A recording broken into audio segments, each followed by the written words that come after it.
Welcome to our third installment in this series on demystifying the Millennial Kingdom.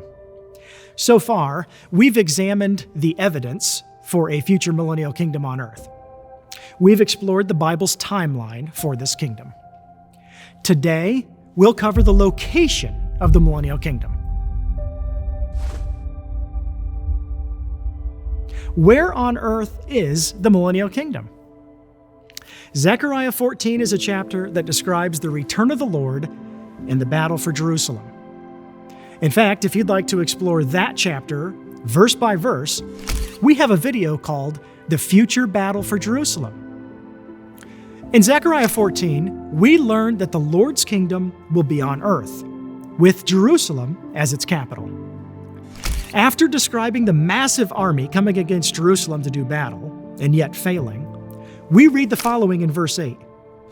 On that day, living water will flow out from Jerusalem, half of it toward the eastern sea, that's the Dead Sea, and the other half toward the western sea, in summer and winter alike.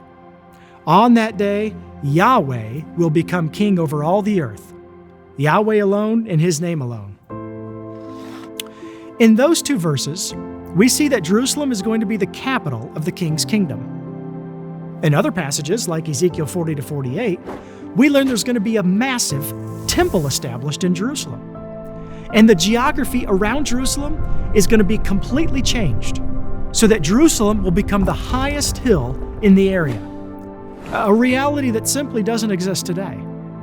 So something must happen in the future to change the landscape of that area. Not only is Jerusalem going to be the capital city of the future Millennial Kingdom, but it's also the residence of the king. We see this clearly taught in the same chapter.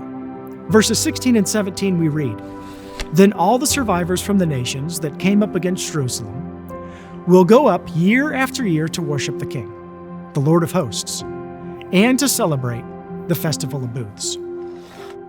Here, we learn that the residents of this kingdom will stream up to Jerusalem to pay homage to the king. Why? Because that's where the king is residing. And we're told that they will have to do this on a biblical holiday called the Feast of Tabernacles. This holiday is also known as the Feast of Booths, or by its Hebrew name, Sukkot. If you're interested in learning more about that future temple that people are streaming to in the Millennial Kingdom, check out our video titled Ezekiel's Future Temple. So we know that the capital city of the kingdom will be Jerusalem. We know there's going to be a temple there.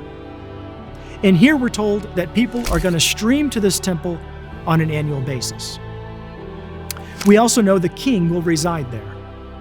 And the king is going to deliver instruction for the nations according to Isaiah chapter 2. We also know that not only is this kingdom on earth, it's going to be comprised of Israel's expanded borders that were originally given to Abraham way back in Genesis 15. Borders that have never been fulfilled, and certainly borders that have never been fulfilled, min olam ve'ad olam. That's the Hebrew phrase for forever and ever. According to Isaiah chapter 27, the land will consist of these expanded borders when the Messiah reigns over the Millennial Kingdom. Here's what it says. On that day, the Lord will thresh grain from the Euphrates River as far as the Wadi of Egypt, and you Israelites will be gathered one by one. On that day, a great trumpet will be blown, and those lost in the land of Assyria will come, as well as those dispersed in the land of Egypt, and they will worship the Lord at Jerusalem on the holy mountain. Now, it should be noted that although Isaiah was written centuries after Genesis chapter 15, he uses the exact same land borders that Moses used. It should also be noted that although there's an expanded Israel, there's a nation of Israel in the Millennial Kingdom. There are also other nations that are present. For instance, in Zechariah 14, if any nation does not go up to worship the Lord at the Feast of Sukkot, no rain will fall on them. And specifically, the nation of Egypt is mentioned, that if they don't go up to worship the Lord, no rain will fall on them. So the picture we have in the Millennial Kingdom is that yes, the Lord's reigning over the whole earth.